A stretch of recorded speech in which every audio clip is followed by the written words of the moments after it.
Stop sharing.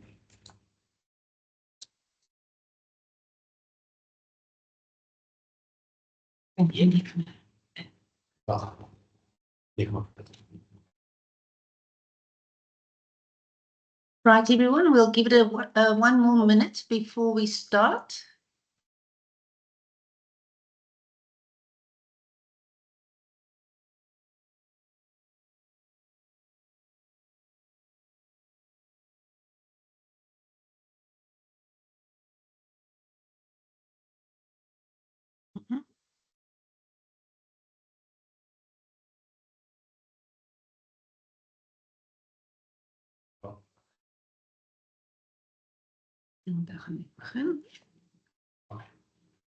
Right, so we'll start our webinar, and good afternoon to everyone and a warm welcome to you all.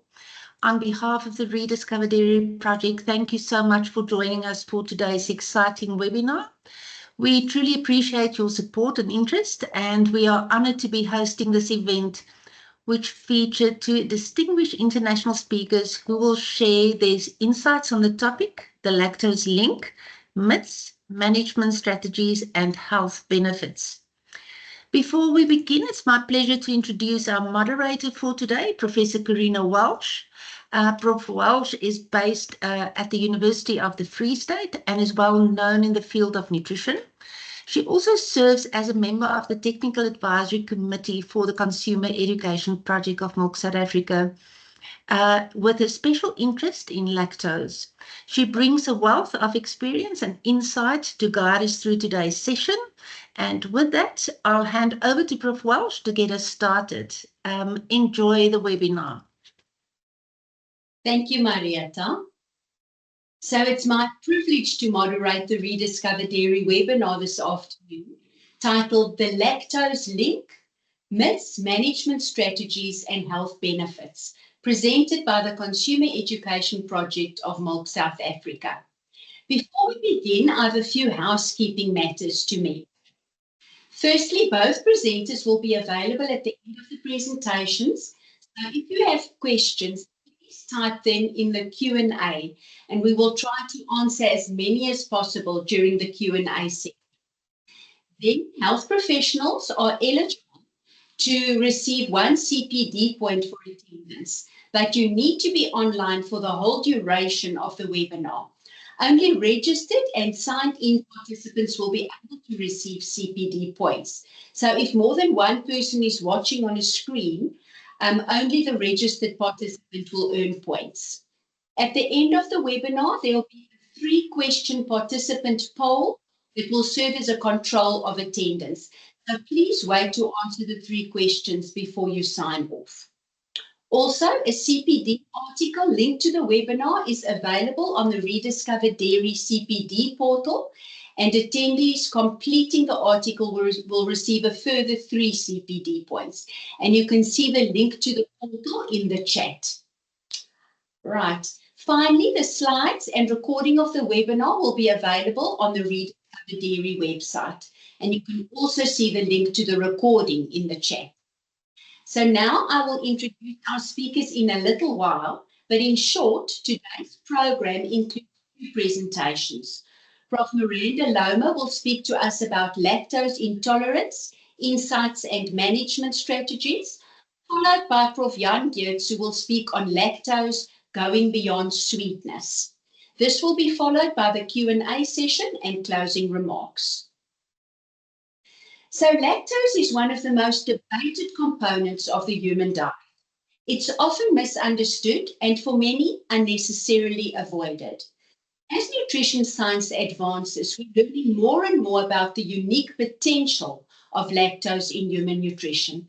Today's webinar brings together science, clinical insights, and emerging evidence to help us better understand lactose, when it's a challenge, how it can be managed, and where its nutritional benefits lie. To unpack the science behind lactose, to debunk myths, and to explain management strategies and health benefits, we're fortunate to have 2 experts with us today, Prof Miranda Lomer and Prof Geurts. And it's now my great pleasure to introduce Prof Miranda Lomer. So Miranda Lomer is a senior consultant dietitian in gastroenterology at Guy's and St Thomas's Hospitals in London, and has an adjunct appointment as Professor in Dietetics in Gastroenterology at King's College London. Her research interests include the nutritional management of functional bowel disorders such as gastroesophageal reflux disease and irritable bowel syndrome, as well as inflammatory bowel disease, for example, Crohn's disease, ulcerative colitis, and orofacial granulomatosis. She has research skills in dietary assessment and nutritional management of these conditions, and has expertise in conducting national audits, developing national guidelines, and conducting multi-center clinical trials. Prof Lomer is editor of a book titled Advanced Nutrition and Dietetics in Gastroenterology. She gave the British Dietetic Association Elsie Widdowson Lecture in 2014 as a recognition of her international impact on dietetics. In 2016, she was awarded a member of the Most Excellent Order of the British Empire for service to dietetics and gastroenterology. In this talk, Prof Lomer will dive into the science behind lactose intolerance, common myths, and evidence-based strategies for managing symptoms while maintaining optimal nutrition. We look forward to the presentation.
I can't hear anything.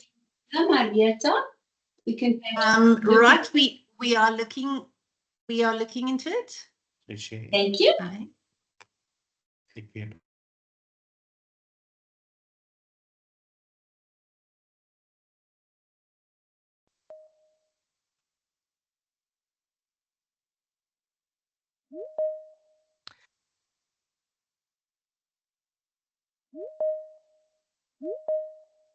Hello, my name's Miranda Lomer. I'm a consultant dietitian in gastroenterology at Guy's and St Thomas's in London, and I specialise in the dietary management of irritable bowel syndrome and inflammatory bowel disease.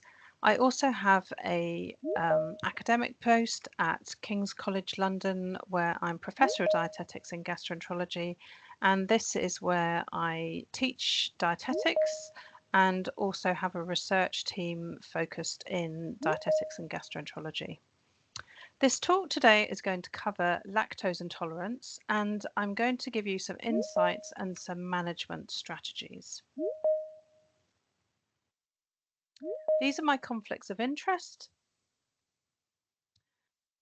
And in terms of the talk, I'm going to explore lactose digestion mechanisms, focusing on lactase enzyme function in the small intestine, explore the lactose intolerance, covering its prevalence, symptoms and diagnostic methods, look at the dietary management options such as the low FODMAP diet, and induction of tolerance through continued gradual increased lactose consumption, and also look at some of the misconceptions around lactose intolerance.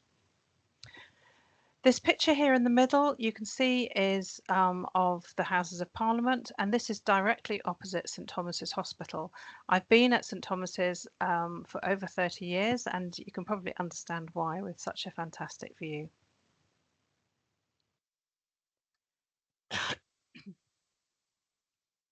So lactose is a natural milk sugar. It is a disaccharide exclusively present in milk, and it's about 4.6% in cow's milk, 7% in human milk, and it's used as an energy source. It's also found quite widely in the food industry, so it has lots of other properties that enables it to be a sweetener, a taste enhancer, a gel former, a filler, stabilizer, colouring agent. It helps to add structure, and it's also used as a preservative. Milk is a unique feature of mammals, and it's the female that has mammary glands that produce milk for feeding their young. And the lactose is broken down to galactose and glucose, which are rapidly absorbed through the brush border of the small intestine. And this occurs in the majority of mammals. Some mammals have a higher quantity of fat in their milk as opposed to lactose, and this will give them a more concentrated form of energy. So as you can see from this, there are certain mammals that have very low lactose content, and the human actually has the highest lactose content here.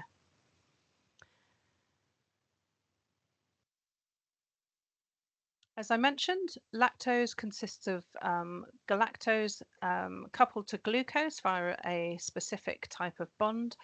It's the beta 1,4-glycosidic bond, and this is broken down by lactase, which is the enzyme, and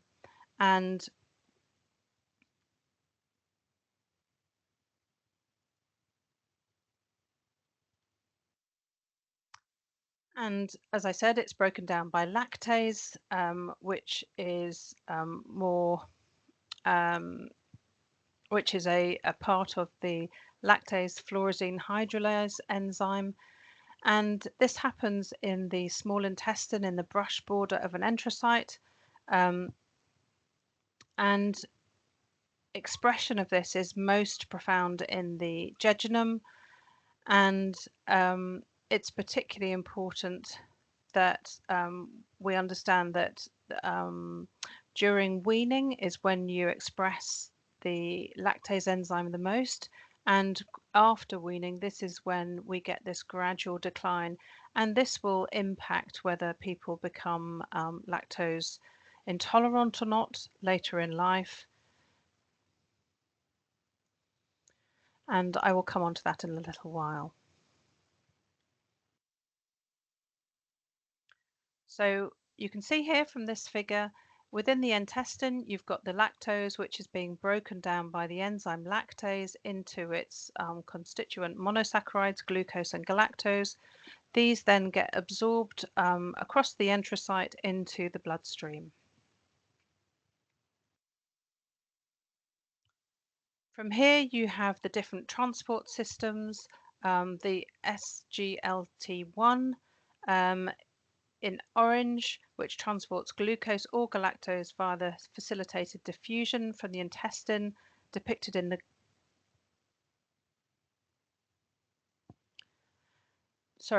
in yellow across the enterocyte into the GLUT2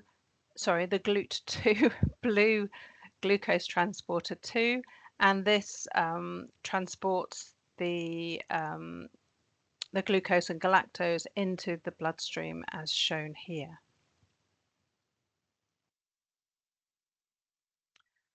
As I mentioned earlier, lactase production decreases after weaning, and this is an ancestral trait for the majority of people. Almost all mammals, including the majority of humans, about 65%, experience a 90 to 95% decrease in the production of lactase after weaning. And this is known as lactase non-persistence, or LNP. And LNP individuals become lactose malabsorbers, and they can suffer from lactose intolerance, which is what I mentioned earlier. And it means that they have a compromised ability to consume milk and dairy products into adulthood. However, not everybody with lactose malabsorption develops symptoms of lactose intolerance, and hopefully by the end of this talk you'll understand a bit more why.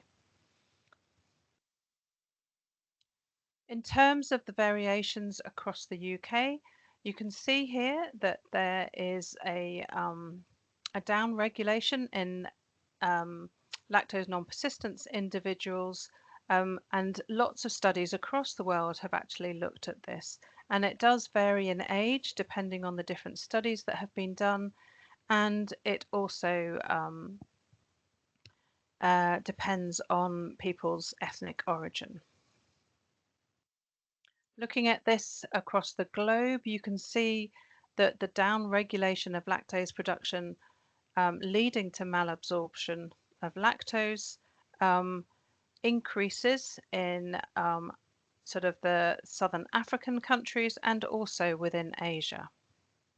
And you can see that the European countries where there's a lot of lactase persistence, which I'll talk about in a minute, is where you have much lower levels of downregulation of lactase production.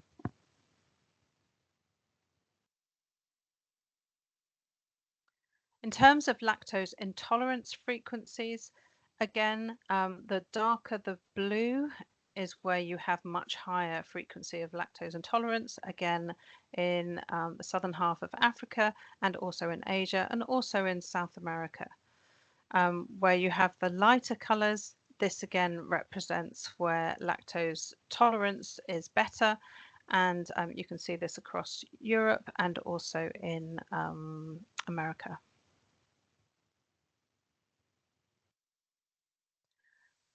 So if 35% of humans persistently continue to produce lactose after weaning,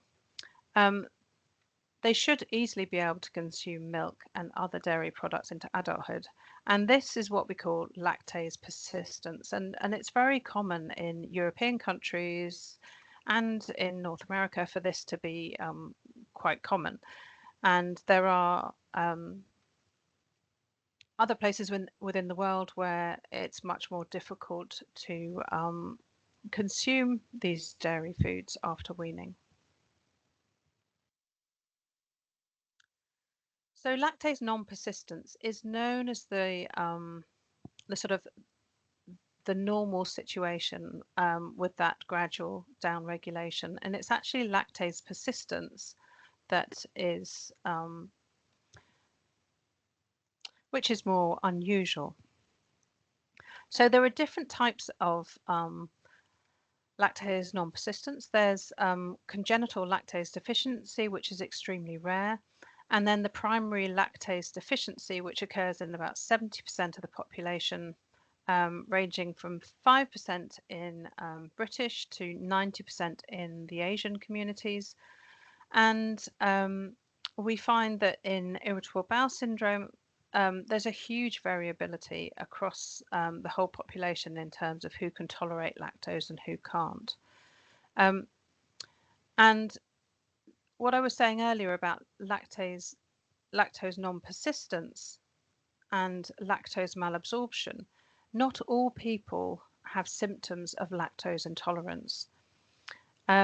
There's also another type, which is the secondary lactase deficiency, which is where the lactase in the brush border decreases for a temporary period, as in celiac disease or gastroenteritis, but it will be returned to its usual levels after restoration of the gut mucosa has recurred.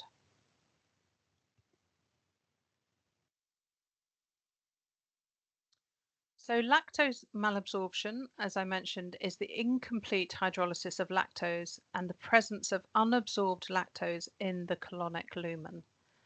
Whereas lactose intolerance is where you get the occurrence of gastrointestinal symptoms due to this unabsorbed lactose in the colonic lumen.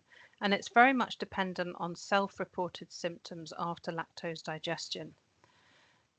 But as I've already said, not everybody with lactose malabsorption has lactose intolerance. If we look at this in a bit more detail, you can see that in normal lactose digestion, you consume lactose here, and the lactase enzyme is here in yellow, and this cleaves the lactose into glucose and galactose, which gets absorbed into the bloodstream. If someone is lactose intolerant, they're not producing any lactase. So the lactose continues through the gut, and in the colon, it gets fermented by the bacteria, and this leads to short chain fatty acid production and gases. And this is what will cause the irritation and the signs of intolerance or GI symptoms. There are lots of tests that can be used to measure lactose malabsorption. There are direct tests, which are potentially quite invasive, and there are the indirect tests. The most common one that we would use is the breath hydrogen test, and this is where we measure hydrogen and methane after a load of lactose, and we measure the gases for a period of 3 hours. Lactose digesters don't increase their breath hydrogen level because there's no lactose that's ending up in the colon. And it's a really useful test to use. Usually you might use 25 grams of lactose, but you can use up to 50 grams. And it's variable depending on which protocol and which country you might be in. But the breath hydrogen test is probably the most well-known test that we might use. What happens when you have lactose is it passes through the small intestine, and if it's not being absorbed, it will get fermented by the bacteria, leading to hydrogen production in the large intestine, and that hydrogen is what we're measuring in the lungs because it's gone through the bloodstream and it's exhaled in the lungs.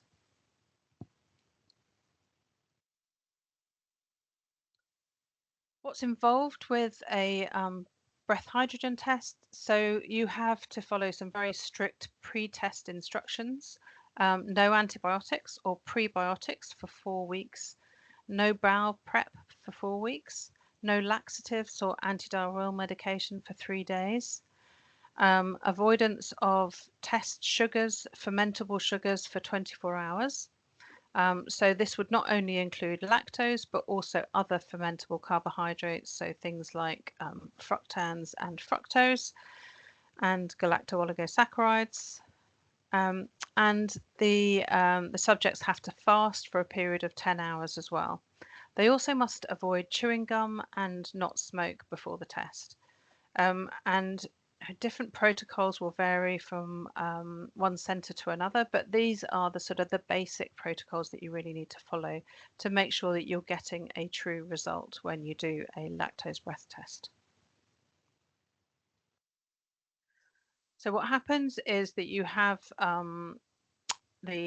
after the 10-hour fast, you have the baseline breath sample and then the ingestion of the test liquid. So as I said, it would either be 25 grams of lactose. We also use lactulose as a sort of control test because lactulose is a carbohydrate that's not absorbed in the human gut, so it will always end up in the colon, and you will always be able to detect gases in response to that. And that gives you an idea about how long it takes for that carbohydrate to actually reach the colon.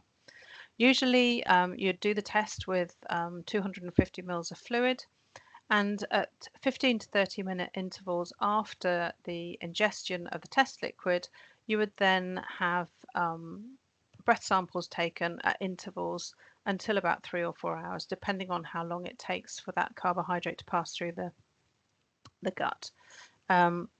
You'd then also record symptoms because this is a really important thing to do to assess whether someone's having any intolerance signs.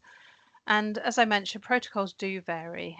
So the breath sampling intervals might vary, the diagnostic criteria, the gases that might be measured might vary. So you might just do hydrogen or you might do hydrogen and methane.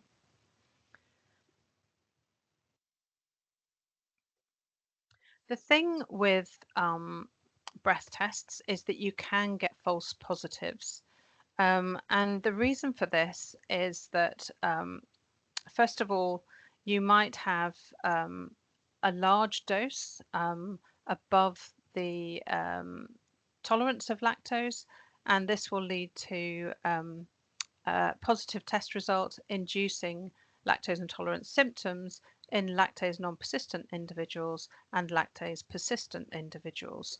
So it may be that the dose of lactose is much too high and they're going to get some malabsorption anyway. The test the test environment itself is also very controlled, so it doesn't really give you a true indication of what's going on in normal day-to-day life in terms of normal tolerance to lactose as well. And with the issue around the bacterial fermentation, some people produce hydrogen and other people may produce more methane depending on their gut microbiota. And these gases can also be absorbed into the bloodstream and rapidly dissipate, and you don't really get increases in the hydrogen and methane levels. So it's really very dependent on these different things that might be going on.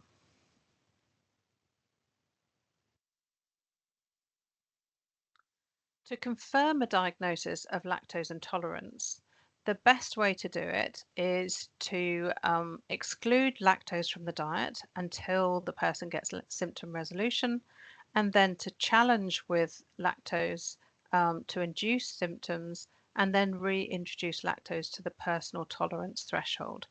And this is really what we would call the gold standard method that we would be looking at for confirming that diagnosis.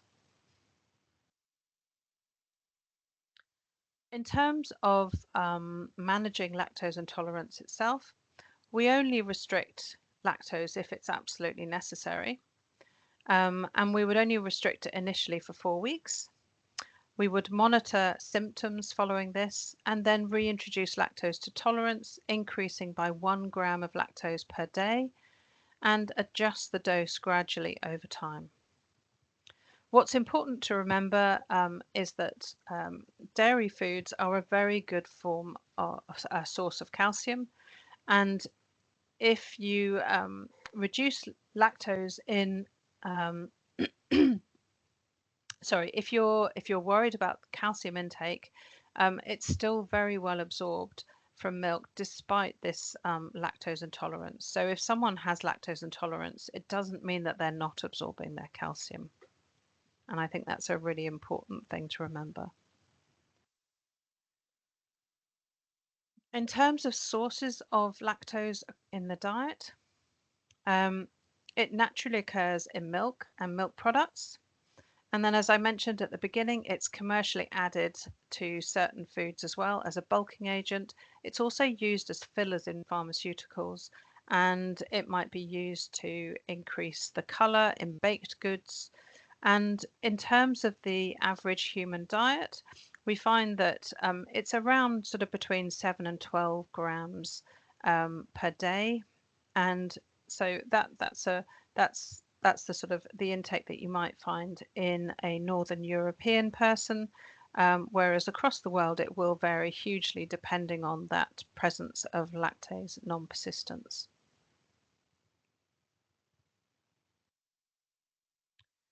Sources of lactose. So what's really interesting, not all dairy foods are really high in lactose. Milk is definitely one with a high lactose content. So if you had to have a 250 ml glass of milk, it would contain about 15 grams of lactose.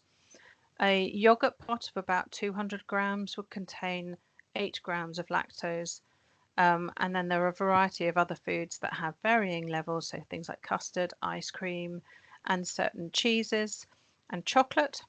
But some cheeses are very low in lactose, and the reason for this is that during the maturation of cheese, much of the lactose gets converted to lactic acid, and it no longer becomes a problem because it doesn't need to be broken down by the enzyme lactase. So if it's in the form of lactic acid, it's no longer an issue in terms of developing symptoms. Also, very high fat dairy products contain very, very little lactose. So things like butter, cream, and cream cheese as well.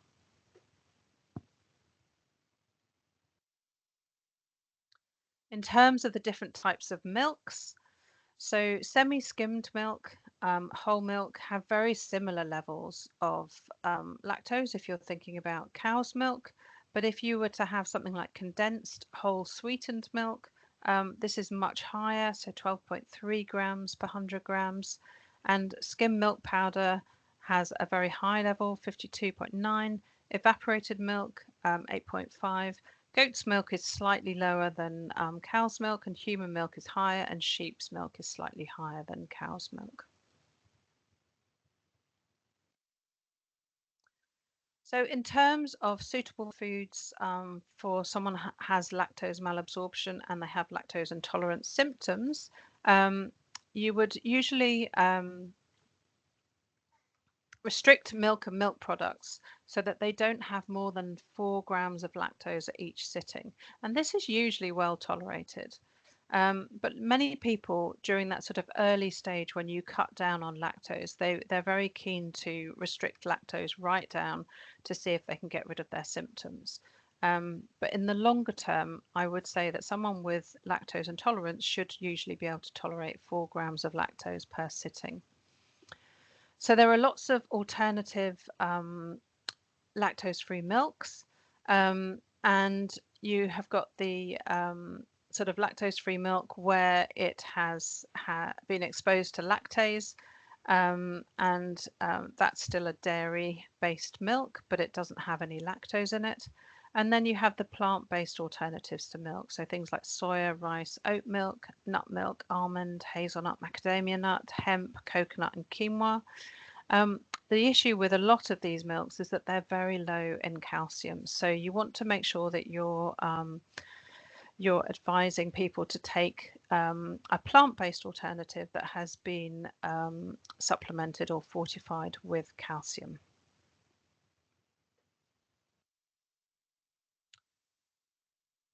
So in terms of lactose tolerance, over the course of the day, you may find that if people can tolerate 4 grams of lactose in one sitting, they can probably tolerate up to 12 to 15 grams of lactose over the course of the day. But it really is very dependent on lactase activity.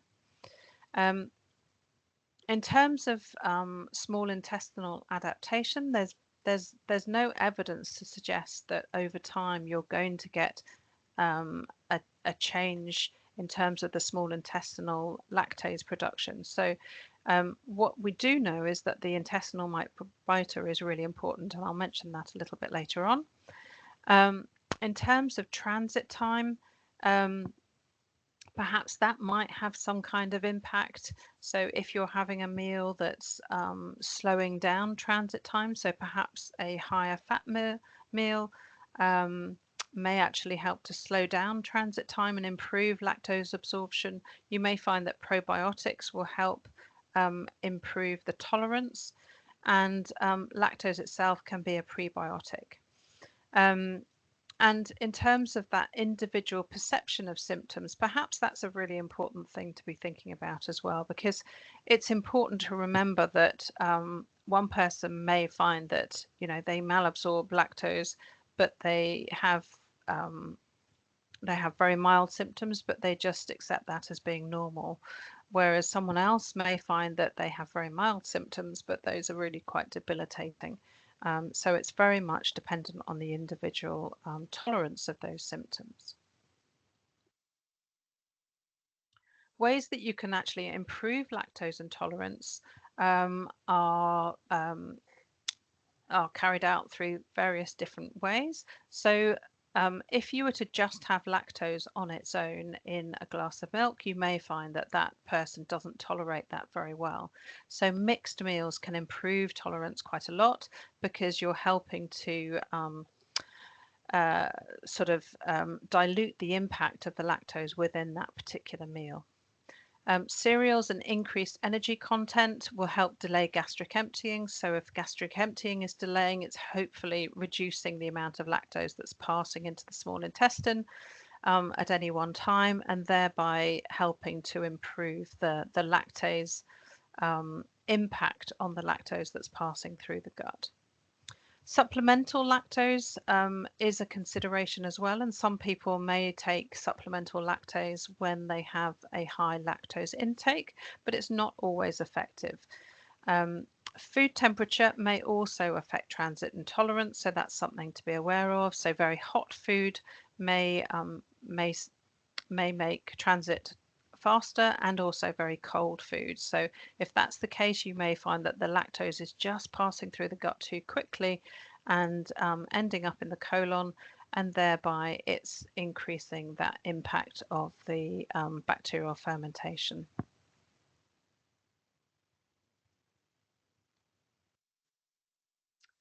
So other things to be thinking about would be, as I mentioned earlier, the calcium is one of the major nutrients in milk, and issues with calcium and vitamin D could lead to challenges with bone mineral density. Dairy-free alternatives may be supplemented, but they're often more expensive, and the calcium itself is less bioavailable. Reintroduction and compliance of lactose is really important, because why avoid something unnecessarily if it's a really good nutritionally balanced food that you could incorporate into the diet. However, many people choose not to have any dairy in their diets these days, and it's important to make sure that, if they're restricting dairy for reasons of lactose intolerance, then perhaps they can actually improve that intake up to their tolerance threshold. And many people with lactose intolerance don't actually have lactose malabsorption. They just feel that they are very symptomatic. Perhaps it's other things that are causing symptoms, and it's not just lactose, and they're suspecting lactose is the cause of their problems, but actually it's other fermentable carbohydrates. And there's a big overlap between lactose intolerance and irritable bowel syndrome. So I'm going to have a little look now at some of the management strategies that we might be thinking about there. And then we'll also mention a little bit on the prebiotic effect of lactose as well. So in terms of lactose intolerance symptoms, things like abdominal pain, bloating, flatus, diarrhea, bulgorrhea, which is noises in the tummy, nausea and vomiting, and constipation, have all been described as lactose intolerance symptoms. These are also symptoms of irritable bowel syndrome as well. So it's really important to think about that when you're thinking about, is it lactose or is it actually something else? And if we look at the diagnostic criteria for irritable bowel syndrome, you have to have recurrent abdominal pain, at least 1 day per week in the last 3 months, associated with 2 or more of the following. So it's related to defecation, or associated with a change in frequency of stool, or associated with a change in the form of the stool. And for IBS, you have a variety of different subtypes, depending on the stools themselves. So this is here on the right. I won't go into too much detail today about the IBS subtypes, but this is based on the Rome 4 IBS criteria. So dietary triggers in IBS are very common. It's reported in up to 90% of people, and 2/3 of patients with IBS initiate dietary restrictions. About 45% of patients with IBS describe lactose intolerance, and diet is the mainstay of treatment strategies. So in the UK, we developed BDA guidelines, and we came up with this algorithm for IBS management through diet. And we have these first line strategies where you would first of all do your clinical assessment, looking for other signs of organic causes for symptoms, so ruling out celiac disease, for example, ruling out inflammatory bowel disease, taking a really good medical and family history, looking at weight, BMI, and symptoms, and trying to subtype the IBS symptoms. And then we would advise on healthy eating and lifestyle, checking for food intolerances, especially milk or lactose, and then also assessing dietary fibre, fluid, fatty foods, caffeine, spicy food, and alcohol intake. This is the first line treatment strategy, and we would advise on this and review patients. And if there isn't any benefit, we would then move on to the second line strategy, which is the low FODMAP diet. I'll talk a little bit more about that in just a moment. And with the low FODMAP diet, we would then again advise review. If there's adequate symptom improvement, we would then reintroduce high FODMAP foods back to the personal tolerance threshold of that patient. FODMAPs are fermentable oligosaccharides, which are things like fructans and galacto-oligosaccharides. Fructans come from things like wheat, onion, and garlic. Galacto-oligosaccharides come from beans and pulses. The disaccharide is lactose, so this is where lactose comes into the whole issue around the low FODMAP diet. The monosaccharide is fructose, which comes from things like honey and fruit juices. And then the polyols are things like sorbitol.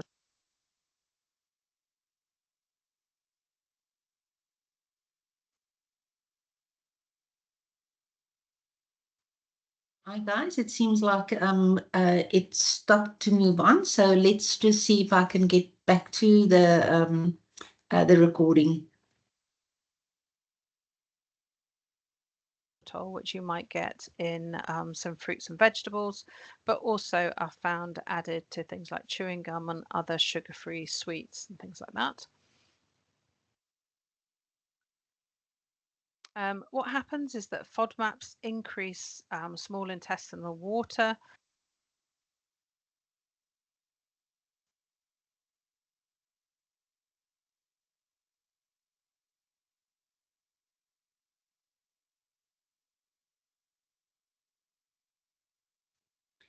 Hi guys, I'm just trying to get back to where we got stuck in the recording, so just give me a minute.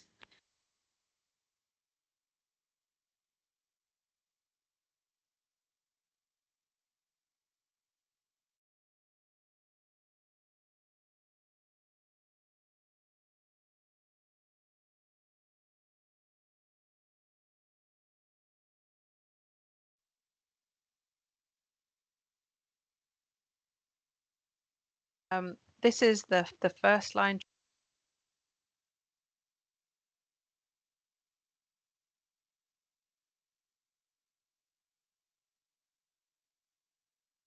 treatment strategy.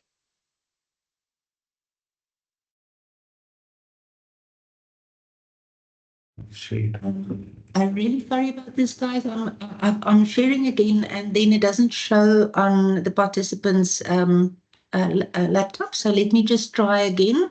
Sorry for the hiccup. Marietta, I can just mention that we only missed a couple of seconds, so I'm sure that the attendees could still follow on the slides. Thank you for that, Karina. I'm just going to try again. And maybe if you can just let me know if you can see, can you see the slides now? I see your screen, but not the slides yet. Come up in a minute.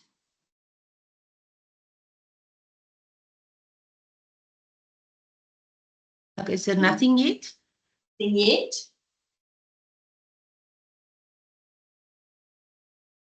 Janine says we can see the slides. So it could be, just need to wait a minute. Slides. Okay, so I'm going to play if some of you that's on, that you can just give me an indication if you can hear the sound and if it moves on.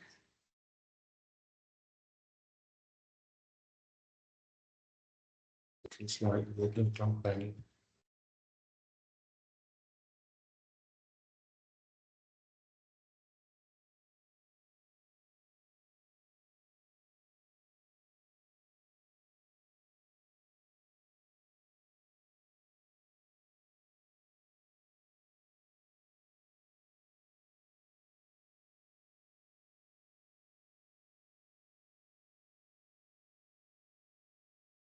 I can also see the slides now.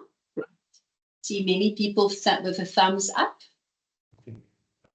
Okay, so I'm going to play now and see if you can hear the sound. Thank you. Can you hear now? Not yet.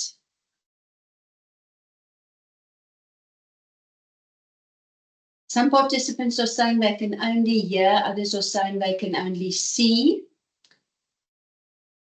Ah, this is quite tough because we can't find the problem.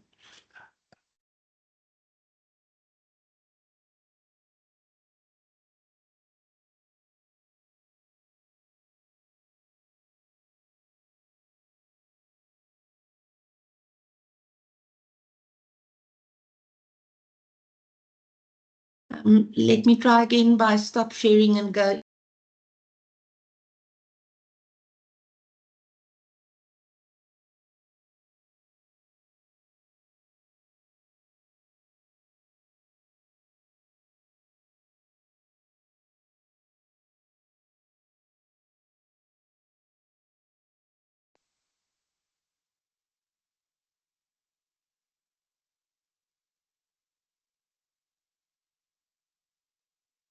Let's try again. Fructose, which comes from things like honey and fruit juices. And then the polyols are things like sorbitol, which you might get in some fruits and vegetables, but also are found added to things like chewing gum and other sugar-free sweets and things like that. What happens is that FODMAPs increase small intestinal water, and studies have shown that things like fructose and lactose will increase that water content within the gut, and that will lead to increases in the motility through the lower part of the gut. In addition, other FODMAPs, fructans in particular, have been demonstrated to increase colonic gas production in a similar way to the way that we described lactose getting fermented in the large intestine as well. And there's some really nice studies that have been done looking at both of these in terms of the water production and the increased gas production. And these MRIs show the increased gases in response to a high fructan diet. So you can see here where you give fructans, you get this much higher level of colonic gas volume. So we know that FODMAPs will impact the motility and the water content and the gas content within the gut. And there have been lots of studies now looking at the low FODMAP diet, and this systematic review and meta-analysis shows that if you compare the low FODMAP diet to other controlled diets.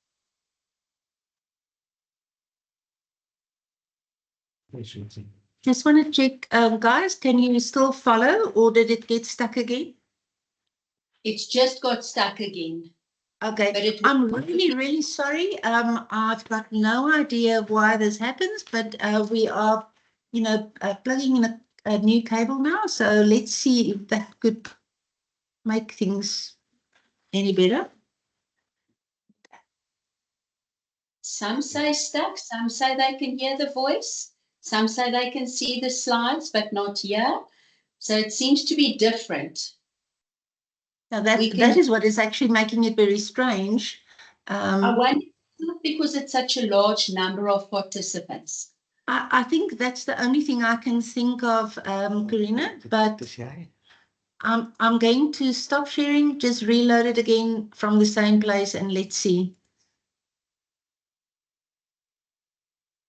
However, some are hearing.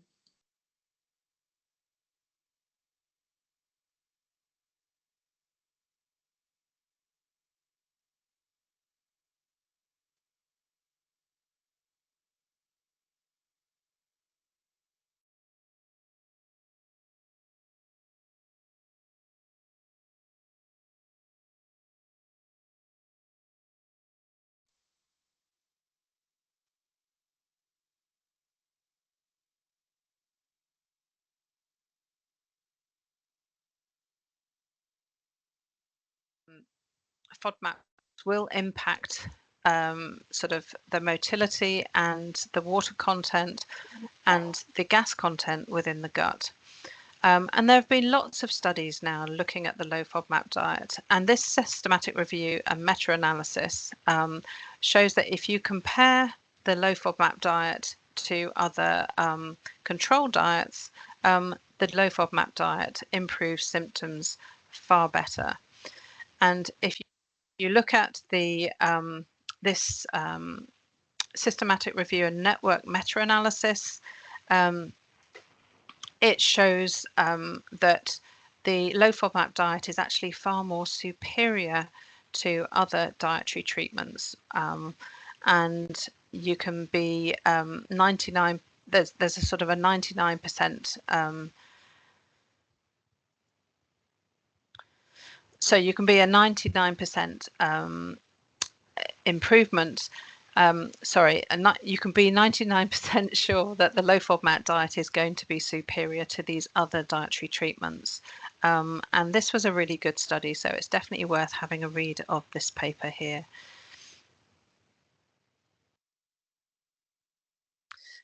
We did some work that was led by one of my colleagues who did her PhD some years ago, Heidi Staudacker, where we looked at nutrient intake, diet quality and diet diversity in patients with irritable bowel syndrome and the impact of the low FODMAP diet. And what I wanted to show you here was that the lactose intake that we measured at baseline was around sort of 9 grams per day. And on a low FODMAP diet, this reduced down to about 4 grams per day. And in the sham or habitual diets that we had used as comparatives to the low FODMAP diet, it didn't really reduce down significantly from that sort of 8 or 9 grams. So you can see that lactose does get reduced in the low FODMAP diet during that restriction phase of the diet. What's important to remember about the low FODMAP diet is in clinical practice, it's not just about FODMAP restriction, which is only what we advise for 4 to 8 weeks. And it's during this period that we reduce down the FODMAP load, which is shown here in blue. So we reduce that right down here. And the red line here shows the symptom level. And you can see that by reducing FODMAPs, you're actually reducing symptoms. And then the important aspect of the low FODMAP diet is the reintroduction phase, where we challenge with different FODMAPs at different points, some of which will induce symptoms and some won't. And that will lead to the longer term personalization stage, where we advise patients to have a slight increase in their FODMAP intake, and this will help to keep their symptoms under control for the long term. In terms of that long-term personalized approach, we did some research looking at the low FODMAP diet, and we found that it does improve symptoms in the long term following that reintroduction and personalization stage. And one of the challenges that we found about reducing FODMAPs, that it would reduce the luminal bifidobacteria abundance, but in the long term we find that this is restored to its usual level after 12 months if you follow the personalized low FODMAP approach using that reintroduction and personalization in the longer term. So in terms of restoring the luminal bifidobacteria, we do find that if patients are advised on the different stages of the diet and they're not just on FODMAP restriction for the long term, it's a much healthier option for them for their gut bacteria. Indeed, in this study, we also looked again at the lactose content of the diet, and you can see here that at baseline, these patients had 9 grams, and this was restored back to 9.9 grams of lactose at the end of the 12 months. So this is when they had actually been through that restriction phase, the personalization phase, and found that they'd identified which FODMAPs they needed to avoid. And interestingly, for these 18 patients, there was a significant reduction in the long term for their sorbitol intake, but not for any of the FODMAPs. It was only 18 patients, and it wasn't powered for that particular outcome.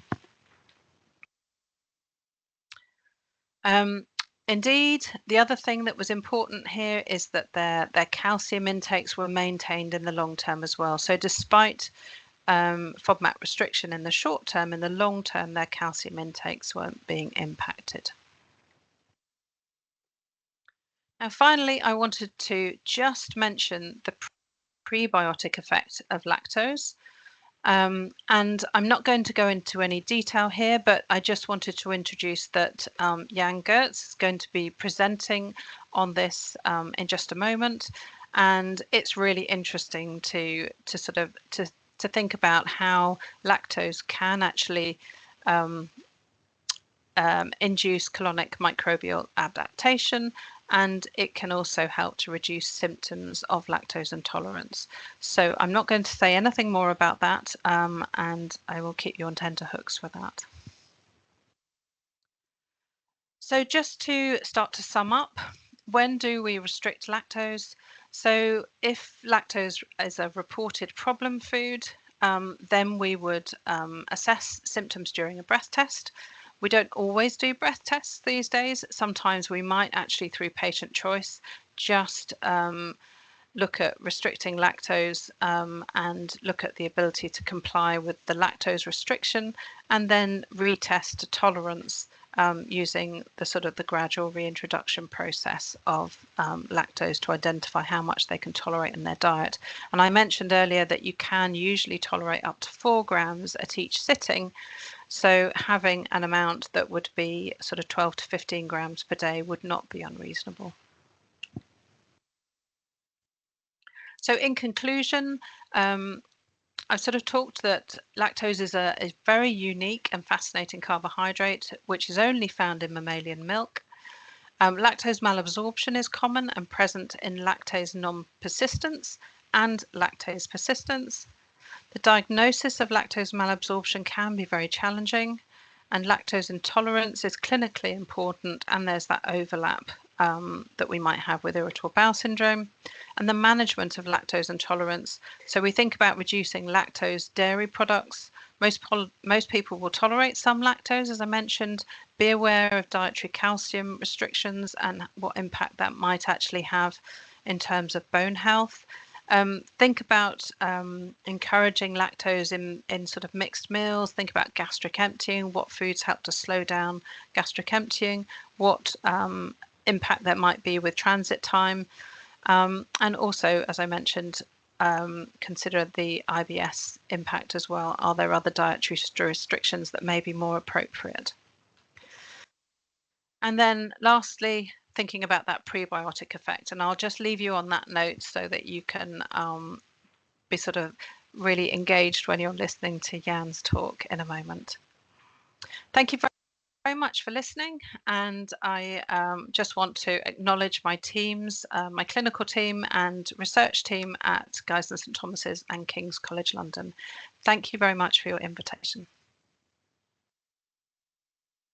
I'm sure you'll all agree with me that despite the technical gremlins that we experienced this afternoon, and apologies for that, this was an inspiring presentation by Prof Lomer. Remember also that the recordings will be available on the website, and then Prof Lomer will be present with us during the Q&A session, and we look forward to those discussions. It's now my pleasure to introduce Prof Jan Geurts to you. Prof Jan Geurts received an MSc in biology from the Radboud University in the Netherlands in 1990 and a PhD degree in medical sciences from the University of Leuven in Belgium in 1995. After working in academia for 7 years, he joined FrieslandCampina in 2002, where he's currently appointed as principal scientist in the expert team nutrition. His research focuses on dairy nutrition and health in general and human physiology, non-communicable diseases in particular, and he's author and co-author of more than 100 journal and conference papers. Jan's the chair of the Working Group Nutrition and Health and vice chair of the Utrecht Group Conference of the Dutch Dairy Organization. He's also a member of various international dairy organizations, including the European Dairy Association, the International Dairy Federation, Global Dairy Platform, and Dairy Research Consortium. So this session will highlight some lesser-known benefits of lactose, including its role in dental and gut health, calcium absorption, sports nutrition, and NCDs like diabetes. Prof Geurts, we look forward to your presentation on lactose going beyond sweetness. Thank you very much, Professor Walsh, for the kind introduction. I hope my slides can be seen by everybody and everybody can hear me clearly. Okay, very good. So in today's presentation, I'm going to address the many ways in lactose can interact with our body.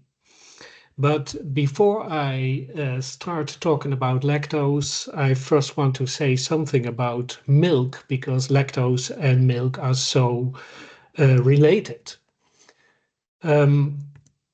So let me see if I can advance my slides.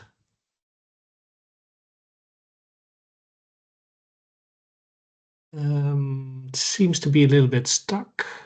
Just press enter. Here we go. Yeah, thank you very much.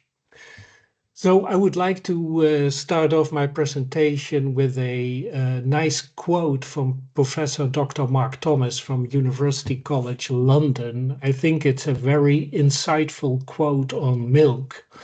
And he said, milk is one of the only foods that we are aware of that's produced with the intention of being consumed.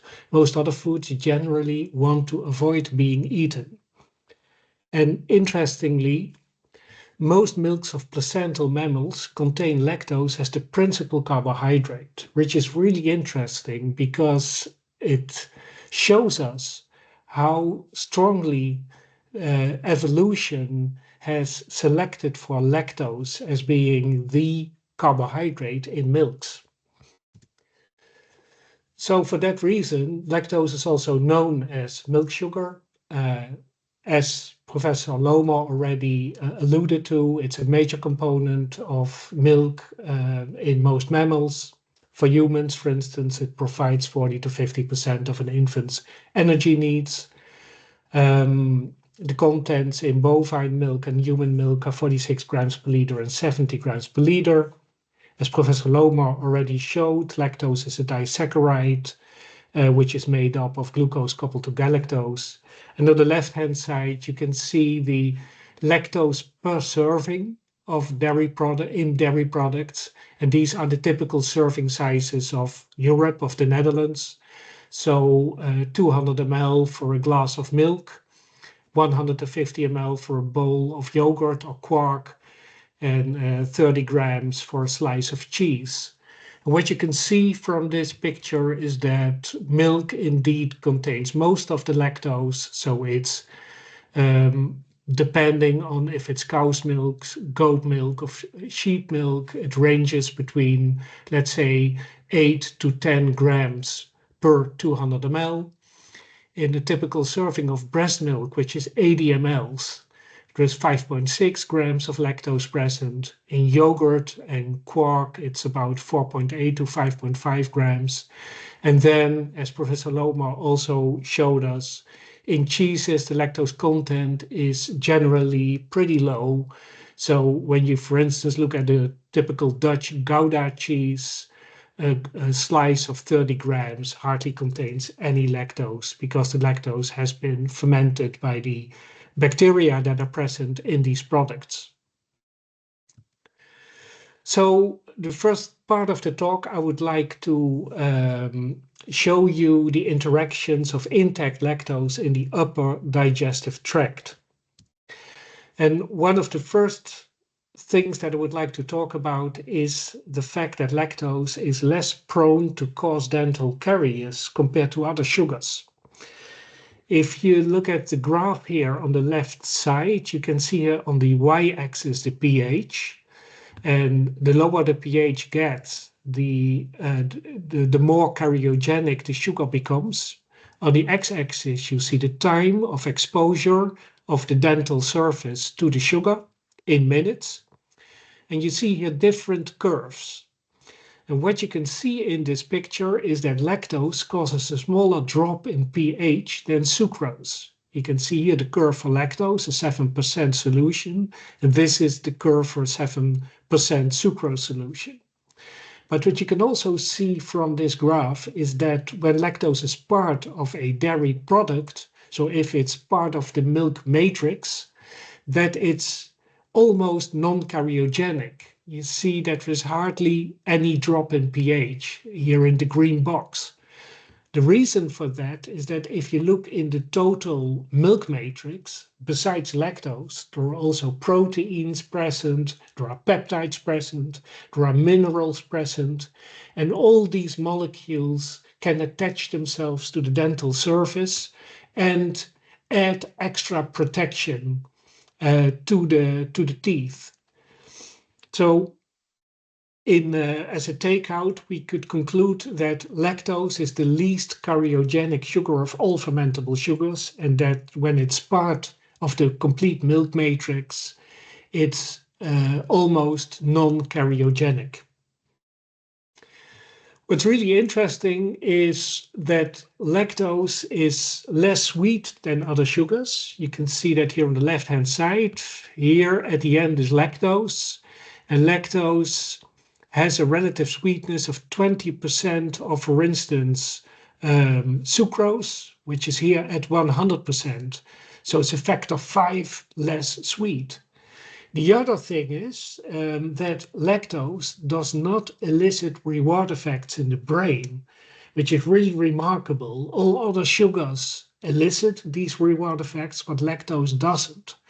And there's a lot of debate in the scientific literature about this, like what could this mean? Is that important for early taste preference development in infants and young children?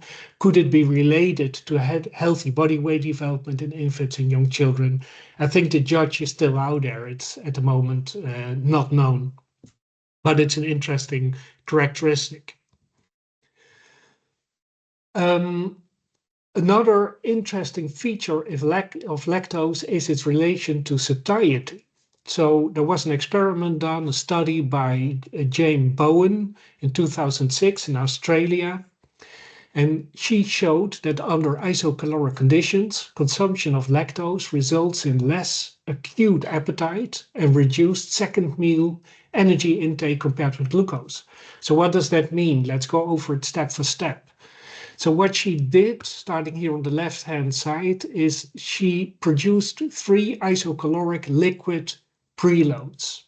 So a drink, one containing 55 grams of protein, another one 56 grams of lactose, and a third one 56 grams of glucose.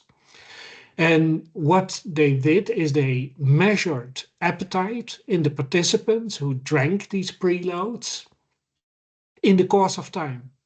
And what they saw that after 2 hours, the individuals that consumed the glucose-containing preloads experienced more appetite than the ones that consumed the lactose-containing and the protein-containing preloads. And interestingly, if after this period of 3 hours, the individuals were offered a lunch at which they could eat ad libitum, then the ad libitum energy intake at that lunch was reduced by 13% in the lactose preload individuals compared to the individuals that had consumed the glucose preload.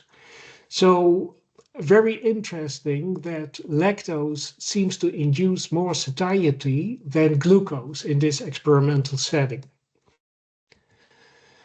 So then we shift to what happens with lactose further on in the digestive tract. So we already heard from Professor Lomer that lactose can be digested in the individuals that have the lactase enzyme expressed in sufficient quantities, or it can escape digestion, or the lactase enzyme has been downregulated.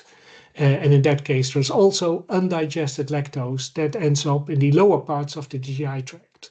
So let's look at digested lactose, but also at undigested lactose. And let's start with looking at digested lactose.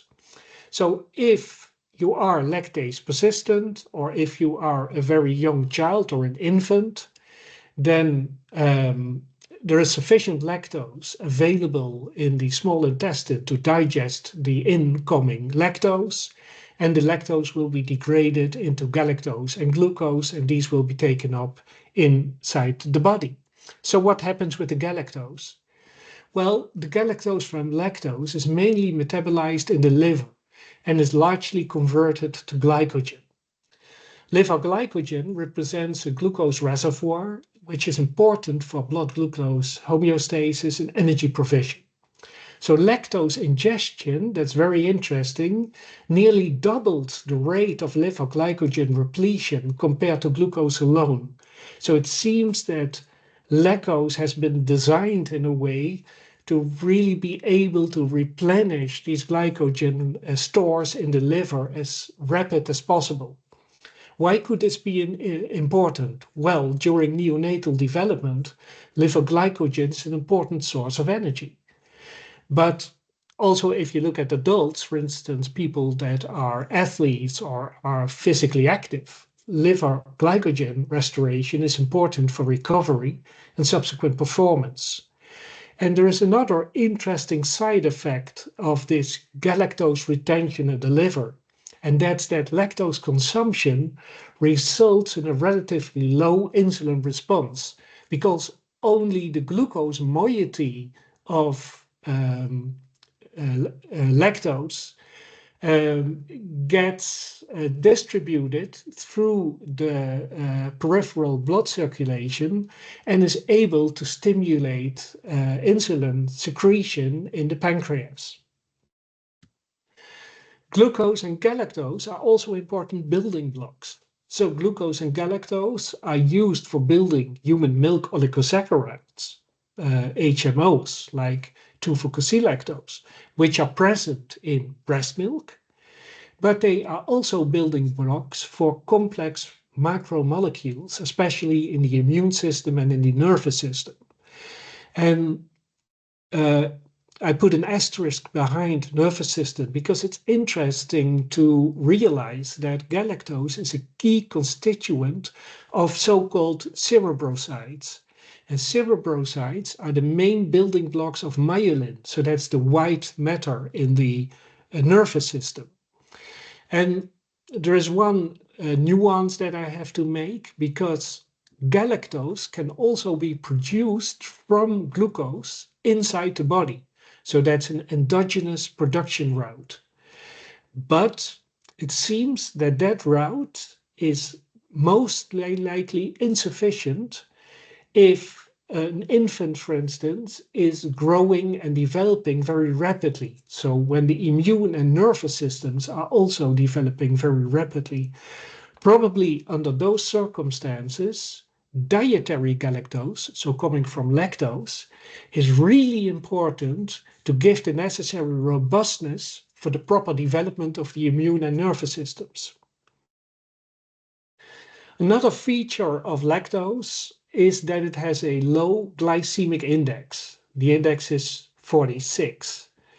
And the glycemic index is a ranking mechanism of carbohydrates, foods, based on their immediate effect on blood glucose levels. And here in this picture here on the left, you can see on the y-axis the blood glucose levels, and On the x-axis, the time, and what you can see is if you consume a high glycemic index carbohydrate, you'll get a real spike in your blood glucose concentrations very rapidly after consumption, and then you'll get a strong dip again after 1.5, maybe 2 hours. If you consume, on the other hand, a low glycemic index carbohydrate, then you get a much more gradual appearance of glucose in the bloodstream, so you don't have these high peaks, these spikes, and you will have a more prolonged glucose response in the blood. So why is this important? Well, low GI foods and carbohydrates have been linked to improved management and or prevention of diabetes, but also to better weight loss management, reduced risk of development of heart disease and cardiovascular disease and mortality, and also reduced risk of development of specific cancers. GI has also been linked to cognitive function and sports performance. So it's an interesting and probably very relevant characteristic of carbohydrates. And interestingly enough, the majority of dairy products are of low GI character. So you can see here in this table, I highlighted in yellow the dairy products, and you can see that 95% of all dairy products are low GI, 5% are medium GI, and 0% are high GI. So to illustrate you the importance of glycemic index, I inserted this study in the deck as well. This was a study that was performed in 2022 by Anderson's group and published in the American Journal of Clinical Nutrition. And what they did is they replaced lactose by corn syrup solids in infant formula. And corn syrup solids, that's mainly glucose.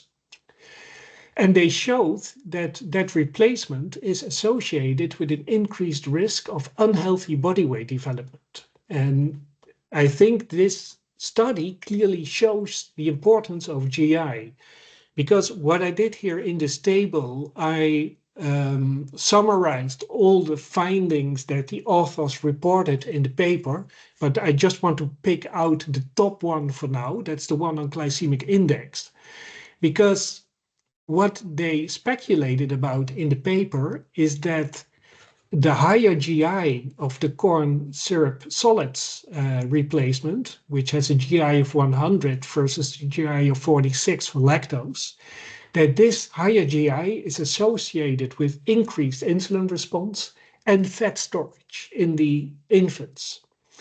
And I think this is pointing us to the importance of the type of carbohydrate that's used in this case, infant formula.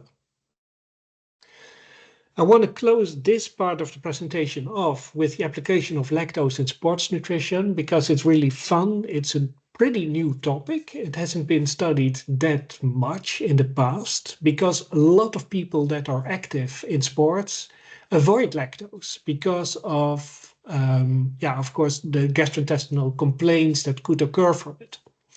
But this is work from Professor Gareth Wallace in Birmingham, UK.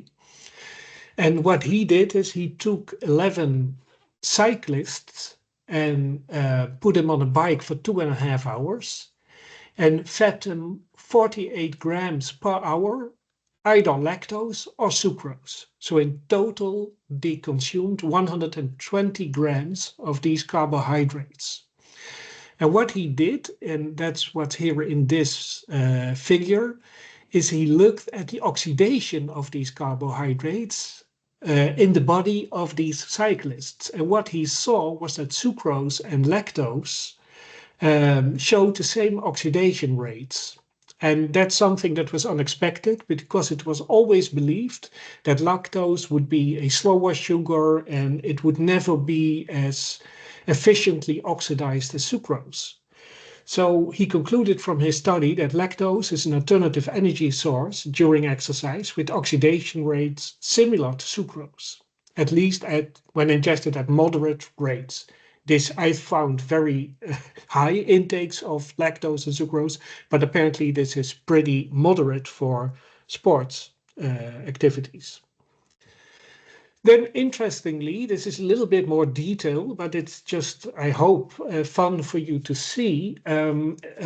What I show you here is a picture from the publication in which they looked into a little bit more detail in which substrates inside the bodies of these cyclists were used for the production of energy. And what you can see here on the x-axis is the lactose condition, the sucrose condition, and the water control condition. And on the y-axis, you see the percentage that the different substrates contribute to total energy expenditure. In black, you have fat oxidation. Here in gray, it's endogenous carbohydrate oxidation. And in white, exogenous carbohydrate oxidation. What you can see between the lactose and the sucrose condition is that both conditions consume approximately the same amount of exogenous carbohydrate, so lactose or sucrose. But you can see that much less, significantly less, endogenous carbohydrate is oxidized in the lactose condition, and that's a sign of sparing of glycogen. The other interesting fact is that under the lactose condition, more fat oxidation could be occurring. So the cyclists were oxidizing, burning more fat tissue. And the reason for that is that lactose, being less insulinogenic than sucrose, permits fat oxidation because insulin limits fat oxidation and stimulates the storage of fat. So really interesting insights from this study. But now let's turn to the benefits of undigested lactose. So is it a conditional prebiotic?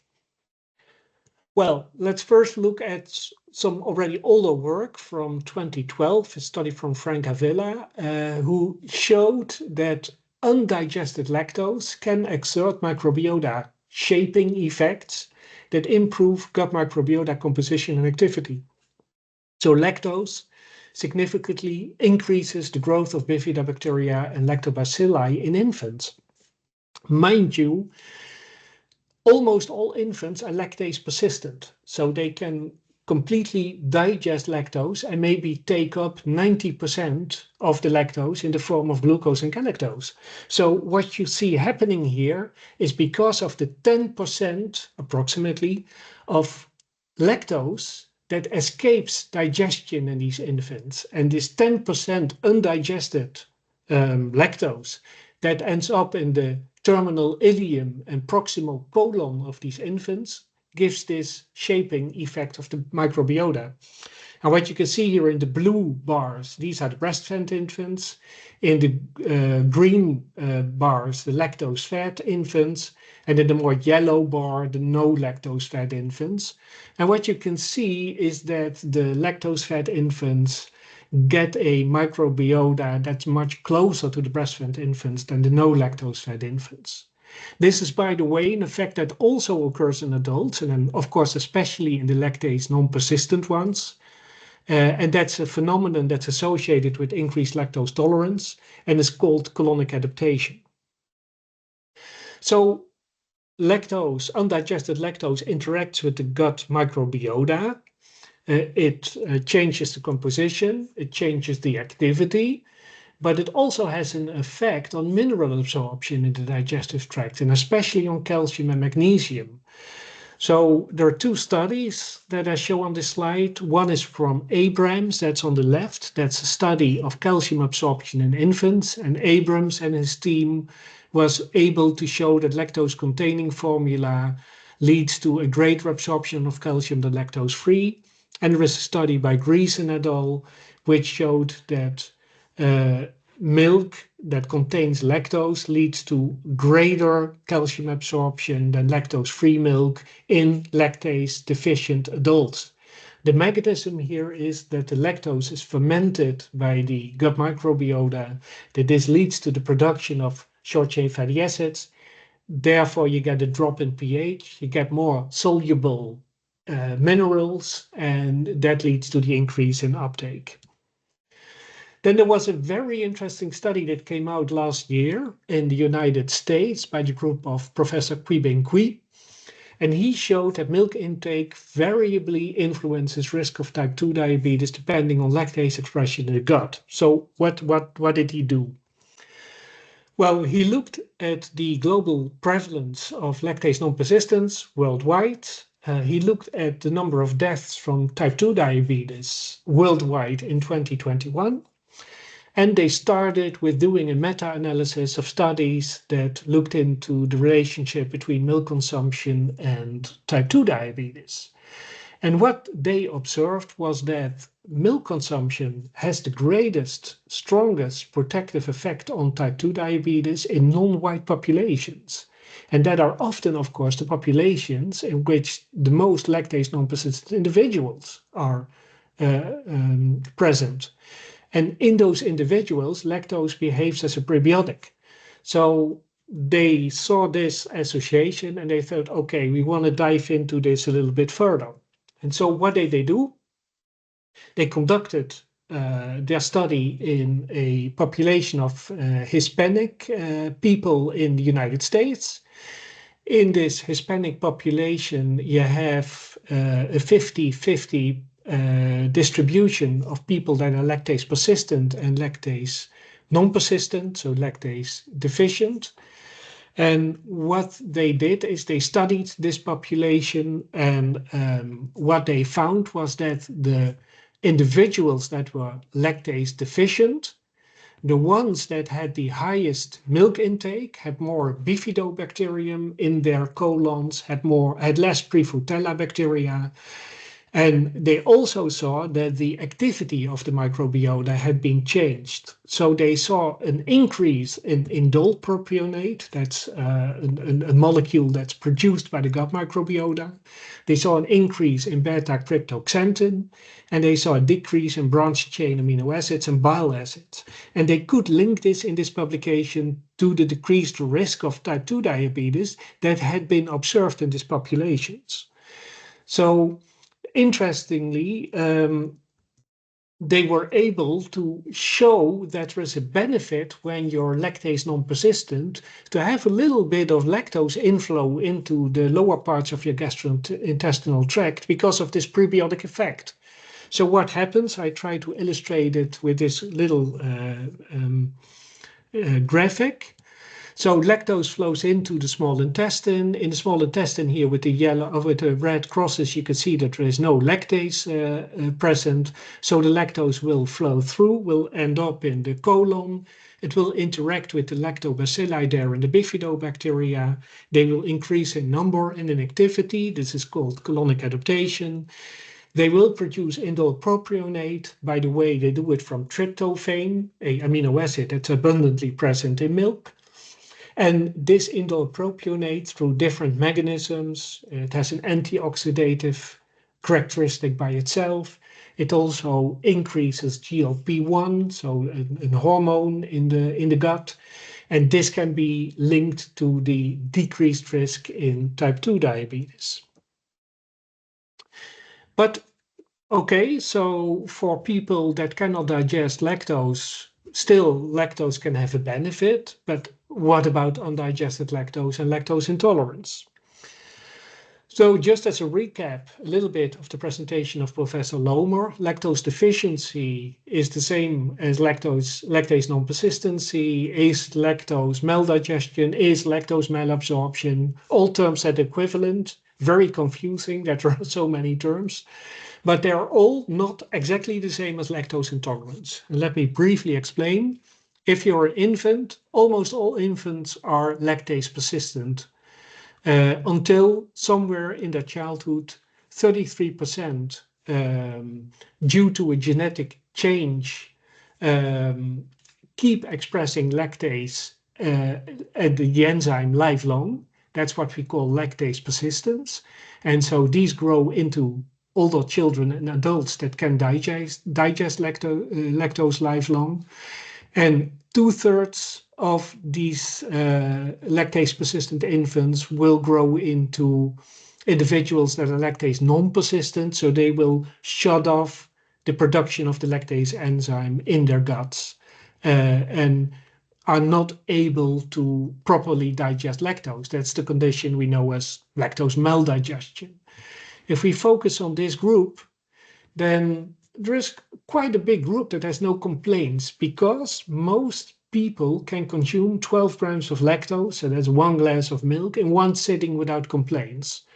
That has also been confirmed by the European Food and Safety Authority, for instance, in Europe.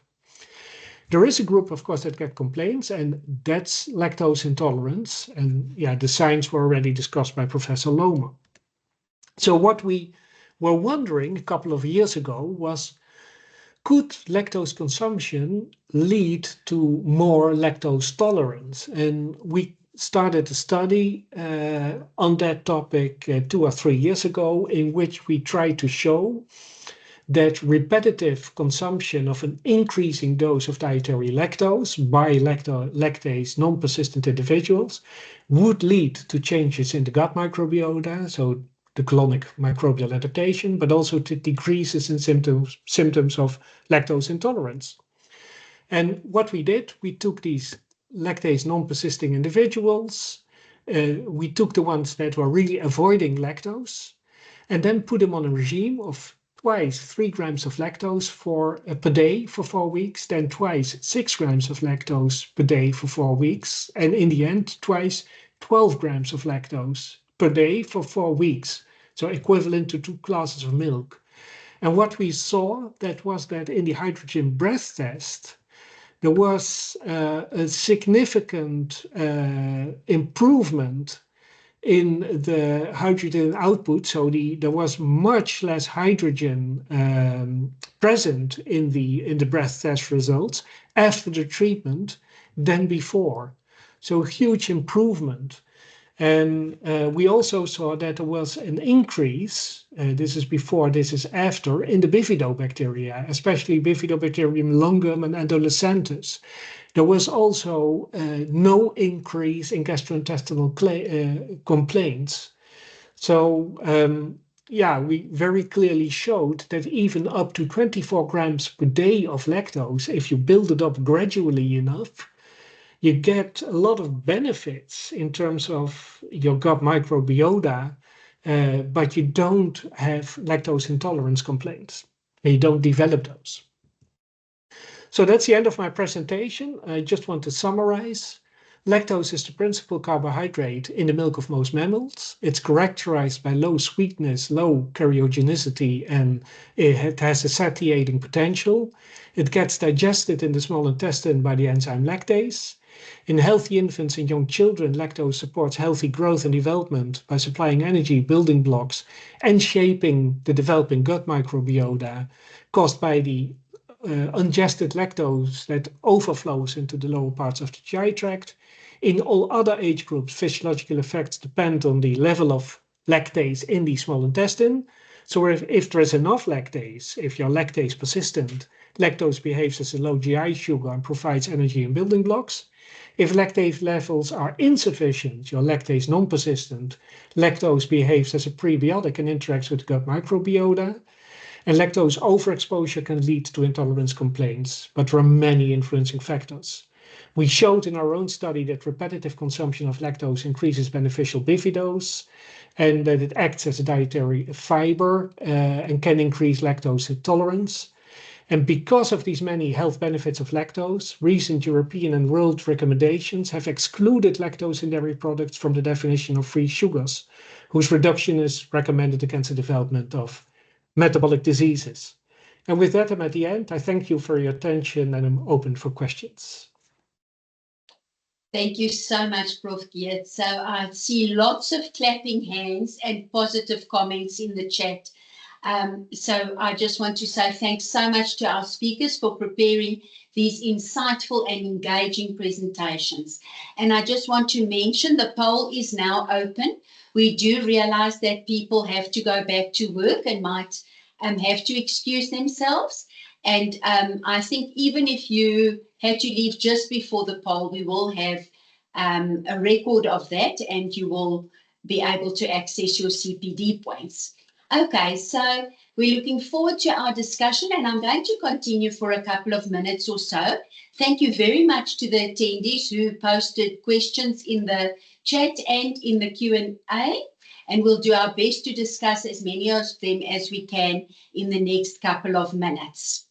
Right, so I have been reading through a number of the questions and noticed that a number that were posted in the beginning have been answered throughout the presentation. So I'm going to be selective in choosing those that I think we haven't really covered.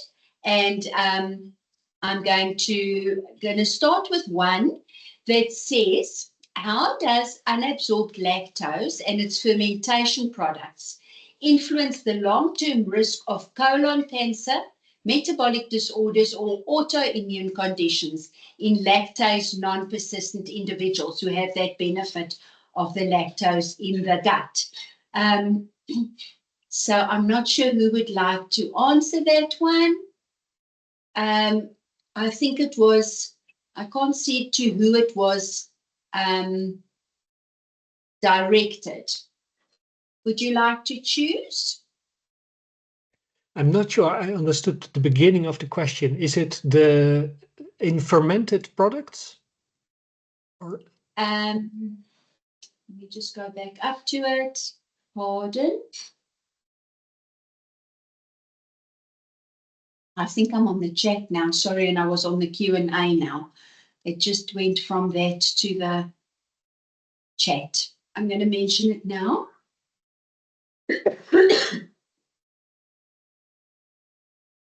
So I think I just also want to mention to those that are mentioning, that are saying they can't get in on the chat, is there another way to access the poll? We will make sure that you do get your points if you are here at the end. Okay, so it's how does unabsorbed lactose and its fermentation products influence the long-term risk of colon cancer, metabolic disorders, or autoimmune conditions? So the unabsorbed lactose would be in those that are lactase non-persistent. Maybe I can take that question.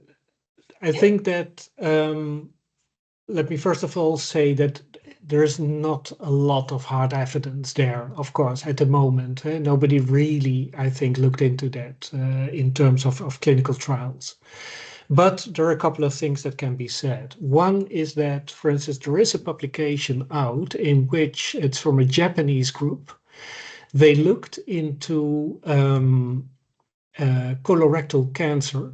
And one of the observations was that they made is that bifidobacteria seem to be correlated with the occurrence of colorectal cancer. The more bifidobacteria you have, the less the incidence of colorectal cancer seems to be. And of course, we showed, and not only we, but a lot of other research groups, that if you get lactose in the colon, it will stimulate bifidobacteria. So I think in terms of colorectal cancer, there seems to be a very interesting link maybe there.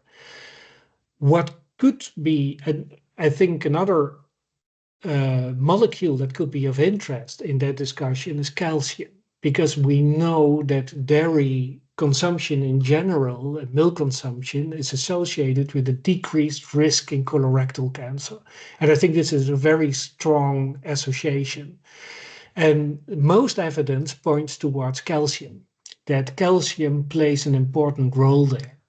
So also there, if you don't eat lactose in isolation, but lactose is part of a dairy product, you'll get the lactose that stimulates the lactic acid bacteria and the bifidobacteria in the gut. You'll get the calcium that also has been associated with a strong protective effect. So I think there you have a synergy of the components that are present in milk. In terms of autoimmune diseases, I don't know of any study that really showed any significant relationship between lactose, the gut microbiota, and autoimmune that I'm aware of. Thank you very much. Miranda, a question for you. In hospital ICU gastro patients, doctors are quick to eliminate all dairy products in the diet with immediate effect, which usually lasts a few days. Is this effective or necessary if lactose intolerance has not been established in the patient? Do you have the same experience? That's really interesting. I haven't worked with intensive care for over about 25 years, and a lot of the products that are used for enteral nutrition are low lactose, and historically that may have been, and I'm not quite sure why they were all developed to be so low in lactose, but perhaps the tolerance to some of these products was considered to be poorer in those people with lactose intolerance.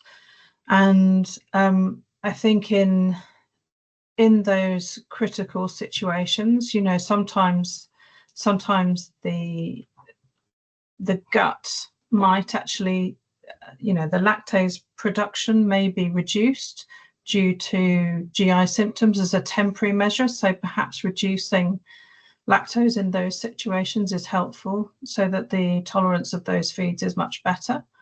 I can only explain it to be that, really. Thank you so much. Another question that I'm going to read out now. If a breastfeeding infant is lactose intolerant, will it be more feasible, to eliminate lactose from the mother's diet than switching the child to a low lactose or lactose-free formula? My response would be that, first of all, the chances that you'll see an infant that's lactose intolerant is extremely slim. I mean, it's really 1 in 60,000 or something like that that has congenital lactase deficiency. The other thing is that whatever you do with the diet for the mother, this will not change the lactose content of her breast milk. The lactose is extremely important for milk production. Without lactose in milk, you couldn't produce the milk. You couldn't secrete it, because lactose is osmotically very active, which means if you put it in milk, it draws a lot of water into the solution, and that's the driving force after milk secretion in the mammary gland. So that's the reason why it's so preserved. So you cannot change that with the mother's diet. Yeah, I mean, I would completely agree with that. I can't add any further to that, really. Thank you. Okay, one question still for Prof Lomer. How can clinicians personalize the low FODMAP diet for diverse cultural food practices, especially in non-Western populations where common staples are high in FODMAPs? I mean, we do this all the time. One of the FODMAP containing foods is onion, and onion is pretty ubiquitous in the diet in different ways across the world. And alternatives for onion would include things like the green part of a spring onion, also chives, and there is a spice called asafoetida powder, also known as hing, which adds an onion flavour to foods. So these are good alternatives for onion, for example, which impacts dietary intake across the world in very different ways. And there are some diets that are very difficult to extract, to take out that onion, and family life is very influenced by onion intake in terms of making foods where onions are a huge part of that staple. So it can be really challenging. And I think with onion it's a really clear one where there are big issues with trying to minimize the amount of onion in the diet. I mean, there are lots of other food examples as well, and it's really about how can that particular diet be modified so that high FODMAP food can be replaced with something that's low FODMAP. And I think that's where we have to focus on the different needs of different countries and different populations around the world. Yeah. Thank you so much. I think I'm going to end there and just give some very quick closing remarks. So we've heard evidence-based insights into lactose intolerance, what it is and what it isn't, as well as practical strategies for dietary management that don't rely on unnecessary restriction. We've also explored how lactose contributes meaningfully to health beyond its reputation as just a sugar, reminding us that its role in human nutrition is both functional and evolving. So a sincere thank you to our speakers for their thoughtful presentations and to all of you for your time and engagement. We hope today's session has provided clarity, challenged assumptions, and sparked new ideas. Then I'd just like to remind you of the IDF Nutrition and Health Symposium webinar that'll be taking place on the 20th of May. This year, the theme is exploring the role of dairy and plant-sourced foods for nutrition and healthy diets. So there are 2 time slots available. You can see on the slide now. You can either join at 7 o'clock in the morning or at 4 o'clock in the afternoon. So don't miss this exciting event during which you can earn 5 CPD points. And you can see the link to the registration for this event in the chat, and you can look out for further information that will be circulated shortly. So it's now my pleasure to close our symposium, The Lactose Link, Myths, Management Strategies and Health Benefits. Thank you again to our excellent speakers and the very capable team at Milk SA for arranging this thought-provoking symposium that we've all thoroughly enjoyed. Thank you again for listening, and I hope you have a wonderful day. Bye-bye.